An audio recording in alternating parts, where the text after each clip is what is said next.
mä oon Iida Asikainen ja mä oon nyt lukiolainen. Mä oon täyttänyt just 18 ja mä harrastan tanssia ja ringetteä ja klassista laulua. Haave on se, että mä voisin jollain tavalla tulevaisuudessa tehdä maailmasta vähän parempaa paikkaa, että esimerkiksi työskennellä ihmisoikeuksien puolesta tai jotain. No ei oikeastaan silleen, koska tai olisi tavoite päästä läpi tässä semmoisella äänimäärällä.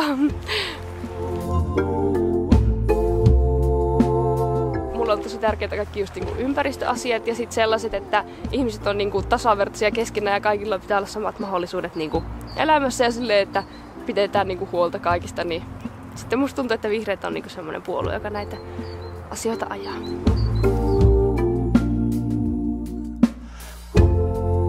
Joo, mulla nyt kun tällä hetkellä esimerkiksi toi lukioiden tilanne on vähän mitä on, eli että on niinku silleen liian isot luokat ja tällainen, niin sitten tämmönen niinku koulutus on tärkeä teema, että siitä pitää kyllä niinku huolta. Ja sitten on sekin, että niinku nuoria kuullaan ja saa vaikuttaa niinku siihen kaupunkiin ja siihen elämään ympärillään silleen.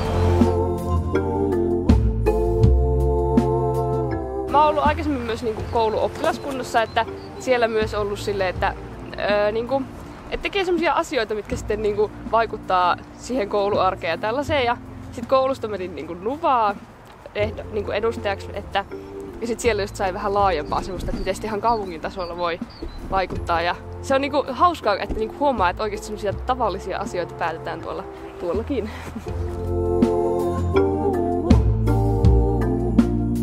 Mä oon ollut aikaisemmin mukana nuorisovaltuustossa, niin sitä kautta olen tutustunut vähän, että miten kaupungissa tehdään päätöksiä ja miten se niinku homma etenee. Ja sit mä niinku, sain juteltua semmoisten aikuisten kanssa, ketkä sitten oli silleen, että kannattaa lähteä, että se on niinku silleen hauskaa.